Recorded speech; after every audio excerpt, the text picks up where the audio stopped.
नमस्कार सर्वांना, मी सीमा तुमचं सगळ्यांचं स्वागत करते। आज आपण बघणार आहोत प्रिन्सेस कट ब्लाउजची एकदम सोपी कटिंग बघणार आहोत, ज्याच्यासाठी बाही पण मला डिझाईनची घ्यायची आहे। 5च मिनिटांमध्ये आपण कटिंग कशी करायची जी की परफेक्ट टेलर कटिंग आहे। असं नाही समजायचं की म्हणजे एकदम सिंपल आणि फास्ट कटिंग करतो आहे तर व्यवस्थित नसेल वगैरे। एकदम सोप्या पद्धतीने पण परफेक्ट टेलर कटिंग आज तुम्हाला सांगणार आहे। तर चला मग व्हिडिओ सुरुवात करूया। कुठेही स्किप करू नका, कारण की खूप दिवसानंतर माझा व्हिडिओ येत आहे। तुम्हाला माहित आहे दिवाळीमध्ये खूप कस्टमर आणि खूप गर्दी होती। सगळ्यात पहिले लॉंग स्लीव्ज आहे, म्हणून मी लॉंग स्लीव्हची कटिंग करून घेणार आहे। जी पफ बाही आहे, या साईडला छोटासा आपण पफ पाडतो त्या प्रकारची ही बाही आहे। तर बघा, मला 10 इंचाची बाही रेडी घ्यायची आहे, तर मी इथे 11 इंच घेतलं। या पद्धतीने या साईडला पण 11 आपण मोजून घेऊ। आता बघा, खालच्या साईडला असतं खालीवर होतं, तर मी इथे एक शिलाई लाईन मारून घेतली आहे खडूनी। 3 इंचावरती आपण डाऊन करून घेणार आहोत। 8 इंचाची छाती आहे, तर आर्महोलचा भागाचा जो राऊंड आहे तो आपल्याला 7 इंचावरती घ्यायचा आहे। या पद्धतीने बघा, आता इथे आपल्याला 3 इंचावरती जशी आपण नॉर्मल स्लीवची कटिंग करून घेतो तसा आकार द्यायचा। हा झाला आपला आकार। खालच्या साईडला 4.5ची फिटिंग आहे, तर हे बघा 4.5ची फिटिंग। 1.25 इंचाची आपण माया घेऊ आणि या पद्धतीने ही जी बाहीची माया आहे ती आपण या पद्धतीने परफेक्ट जोडून घेऊया। बघा, व्हिडिओ फास्ट होत असेल तर तुम्ही रिमाइंड करून थोडासा बघू शकता।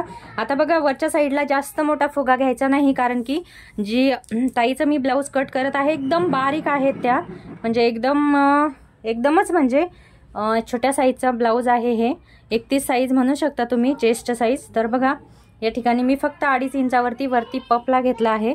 पफसाठी जे आहे आपण 3 3.5 घेतो, ते मी फक्त 2.5 घेतलं। या ठिकाणी पण मी 2.5च घेणार आहे आणि हे जे 2.5 आहे याच्यावरती असं मिळवून द्यायचं। बघा, एकदम सोपी कटिंग आहे। 1 मिनिटामध्ये बाहीची आपली कटिंग होऊन गेली। या पद्धतीने बघा, आता हे इथे यामध्ये जोडून घ्यायचं आणि ही जशीच्या तशी जी कटिंग आहे ती करून घ्यायची। इथपर्यंत नॉर्मल स्लीव्ज आहे, सॉरी, फक्त वरच्या जागेत थोडंसं 2.5 इंचावरतीच मी एक्स्ट्रा घेतलेला आहे। तर चला हे कट पण करून दाखवते आणि ह्याचा जो स्टिचिंगचा व्हिडिओ आहे तो पण तुम्हाला शॉर्टमध्ये मिळेल। त्यामुळे तुम्ही जर चॅनलला अजून सबस्क्राईब केलं नसेल तर प्लीज चॅनलला सबस्क्राईब करून घ्या आणि व्हिडिओला एक लाईक नक्की करा। व्हिडिओ कसा वाटला ते पण मला कमेंट बॉक्समध्ये नक्की सांगा। पुढचा व्हिडिओ कशा रिलेटेड पाहिजे ते पण सांगा। या पद्धतीने आपण स्लीवची कटिंग करून घेतली। हा जो खालचा एक्स्ट्राचा पार्ट आहे हा पण कटिंग करून घेऊया। आता इथे आपल्याला थोडासा जॉईंट द्यावा लागेल, तो मी तुम्हाला नंतर सांगते, ठीक आहे। आता बघा, उरलेल्या कपड्यामध्ये आपल्याला मी अंगावरून मापे घेतले आहे मैत्रिणींनो, त्याच्यामुळे मापाचा पण ब्लाऊज नाही आहे माझ्याकडे, अंगावरून मापे घेतलेले आहे। तर चला आता खालच्या साईडची back part, front part, princess cut कसं करायचा ते पण मी तुम्हाला सांगते। आता बघा, जी हाईट आहे ती आपल्याला 14 इंचाची रेडी पाहिजे, तर मी 15 इंच घेते। 1 इंच वाढवून घ्यायची। 14 पाहिजे तर 15, 5.5 इंचाचं शोल्डर आपण रेग्युलर घेतो, पण माप खूपच छोटा आहे म्हणून मी शोल्डर 5.25चं घेते। आता बघा, जर आपण रेग्युलर 5.5चं घेतो पण एकदमच छोटं माप असेल तर 5.25चं घ्यायचं, नाहीतर काय होईल बघा ते पण सांगते। इथे ज्या आपण आर्महोलला शेप देतो ना 5.5 इंचावर, तिथं पूर्ण प्लेट येऊन जाईल, त्यामुळे आपल्याला फक्त 5.25चं शोल्डर घ्यायचं आहे। या पद्धतीने इथे मी लाईन ड्रॉ करून घेते आणि जो आर्महोल आहे तो पण फक्त 5.5चा घ्यायचा। आता इथे दाखवते मी तुम्हाला कशा पद्धतीने प्रॉब्लेम येतो जर की आपण 5.5चा, आता 5.5वर आर्महोल घेतलं बघा। आता इथे आपण 5.25चं घेतलं, त्याच्यामुळे हे इथे आलं। 5.5चं घेतलं असतं तर इथे आलं असतं आणि इथे खूप फुगा वगैरे पडून जातो। तुम्ही खूप लेडीजच्या तोंडून ऐकलं असेल, बारीक मापाचं जे ब्लाऊज असतं त्यांना व्यवस्थित ब्लाऊज बसत नाही वगैरे, या पद्धतीने।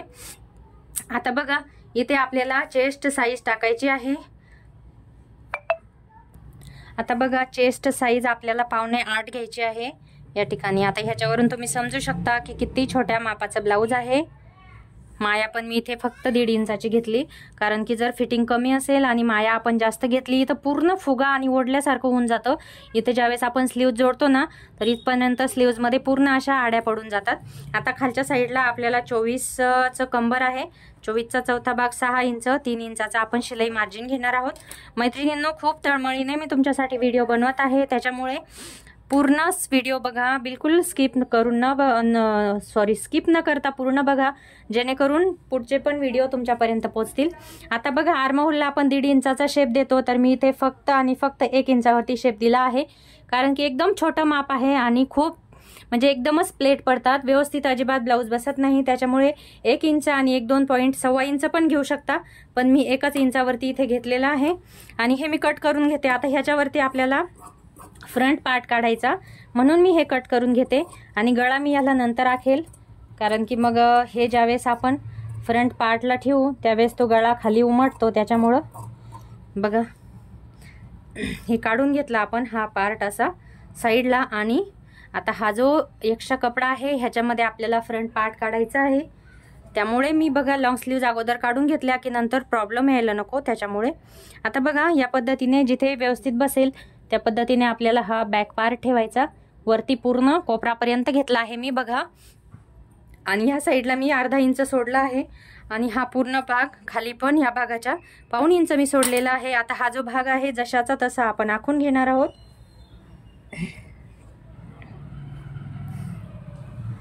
बघा एकदम सोपी पद्धत आहे, फक्त व्हिडिओ लक्ष देऊन बघा. कोणत्याही मापाचा ब्लाऊज तुम्ही या पद्धतीने करू शकता, फक्त शोल्डर आणि आर्महोलचं माप तुम्हाला चेंज करायचं आहे. आता हा भाग जो आहे तो आपण एकदम अलगद उचलून घेऊ बघा. आता हा आपला परफेक्ट मागचा भाग आहे, तर अगोदर काही करण्या अगोदर इथे अर्धा इंचाची लाईन ओढून घेऊ. आता ही का बरं, तर ज्यावेळेस आपण फ्रंट पार्ट शिवतो त्यावेळेस इथे आपल्याला हुक आणि आय बटन पट्टीसाठी लागते, कारण की असं रुंदीला आहे जे आपण परफेक्ट माप घेतला आहे. म्हणजे जर इथे आपण हा जर कपडा ह्याच्यामध्ये दाबला, एक्स्ट्रा नाही घेतलं तर आपलं इकडं फिटिंगला कमी होऊन जाईल, त्याच्यामध्ये शोल्डर वगैरे सगळं कमी होऊन जाईल. म्हणून आता इथे जो खाली घेतला आहे ते पण का बरं ते पण सांगते, कारण की आपल्या सगळ्यांना माहीत आहे प्रिन्सेस कटला क्रॉसपट्टी नसेल तर खाली वाढवून घेत नाही, पण मी ते पण सांगते तुम्हाला. तर सगळ्यात पहिले आता बघा इथे अर्धा इंचाची रेषा ओढून घेतली आणि पलीकडच्या साईडला आपण आता आर्महोलला शेप करून घेऊ.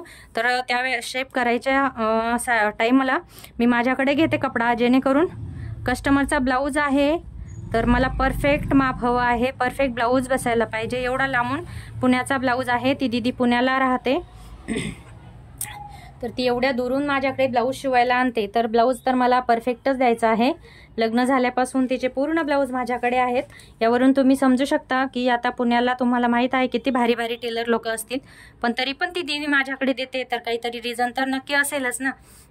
त्याच्यामुळे बघा इथे थोडंसं कमी पडलं होतं, तर मी व्यवस्थित इथे मेजरमेंट अजून आखून घेणार आहे. आता इथे आपल्याला गळा अगोदर टाकून घ्यायचा आहे. तर बघा इथे आपण 5.25 इंचाचा शोल्डर घेतला आहे, तर गळा फक्त 2.25 इंचाचा मी घेते आणि खालच्या साईडला जी गळ्याची हाईट आहे ते मी 5.5 इंचाची घेते. तर या ठिकाणी गळा मला वेगळ्या टाईपचा करायचा आहे, म्हणजे रेग्युलर गोल गळा मला करायचा नाही. तर तो कसा शेप टाकायचा ते पण मी तुम्हाला सांगते. आता तिने मला फोटो पाठवलेले आहे, त्याच पद्धतीने मला मागच्या गळ्याचा पण व्ही शेप घ्यायचा आहे आणि या गळ्याचा पण थोडासा त्याच पद्धतीचा, हे बघा या पद्धतीचा पानगळा पण म्हणू शकता, पण मी हा शिवताना थोडासा व्ही टाईपच घेणार आहे इथपर्यंत असा.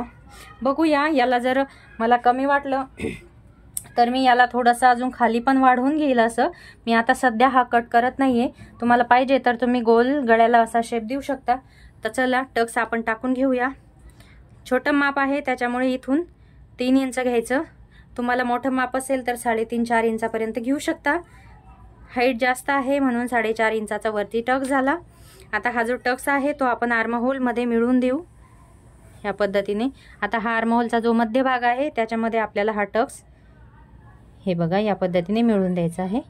ठीक आहे. आता रुंदी जी आहे टक्सची 2 इंचाची रुंदी घेऊ, 2 इंचापर्यंत सरळ रेषा देऊ आणि ते पण ह्याच्यामध्ये आपण मिळवून घेऊ. बघा एकदम सोपी पद्धत आहे प्रिन्सेस कटची. आता हे जे खाली घेतलं होतं बघा टक्सच्या खाली 1.25 इंच दोन्ही साईडला घ्यायचं आणि हे जे 1.25 इंच घेतलं आहे ते दोन्ही पण साईडला ह्याच्यामध्ये आपल्याला मिळवून द्यायचं. बघा एकदम परफेक्ट टेलर कटिंग सांगत आहे. ह्याच्यानी काय होईल, प्रिन्सेस कट दबला जाणार नाही, प्रिन्सेस कट समोरच्या साईडनी वरती उचलला जाणार नाही आणि एकदम परफेक्ट कप येतो या पद्धतीने जर तुम्ही टक्स घेतला तर. आता बघा इथे आपल्याला थोडंसं शिलाई मार्जिन घ्यायचं आहे. अजून 1.5 इंच घेतलं, एकला थोडंसं कमी, आणि या साईडला जेवढा आपण टक्स घेतला तेवढा 2 इंचाचा टक्स घेतला, म्हणून मी 2 इंचाचा या ठिकाणी शिलाई मार्जिन घेतलेला आहे. आता ही रेषा जशीच तशी मिळून देऊ. बघा, प्रिन्सेस कट ब्लाऊज एकदम परफेक्ट पद्धतीने रेडी आहे. तर चला मी ह्याची कटिंग पण करून घेते. तुम्हाला व्हिडिओ कसा वाटला मला कमेंट करून नक्की सांगा. माझी फक्त एवढी तळमळ आहे की माझे ज्या मैत्रिणी घरी आहेत, क्लासला बाहेर नाही पडू शकत, त्यांच्यापर्यंत हा व्हिडिओ पोहोचावा. तुम्हाला व्हिडिओ आवडल्यास नक्की शेअर करा. तुमच्या मैत्रिणी, बहिणी जे कोणी शिवणकाम करत असतील त्यांच्यापर्यंत हा व्हिडिओ पोहोचवा. कारण की बऱ्याच गोष्टी मी पण सोशल मीडियावरून शिकलेली आहे, यूट्यूबवरून शिकलेली आहे. त्याच्यामुळे जर माझ्या व्हिडिओमधून कोणाला थोडीशी मदत झाली तर मी माझं सौभाग्य समजेल. चला मग भेटूया नेक्स्ट व्हिडिओमध्ये. तोपर्यंत सगळ्यांचे नमस्कार आणि सगळ्यांचे खूप खूप धन्यवाद की इथपर्यंत तुम्ही व्हिडिओ बघितला. तुमचा सपोर्ट असाच राहू द्या. Thank you so much. खूप खूप धन्यवाद सगळ्यांचे.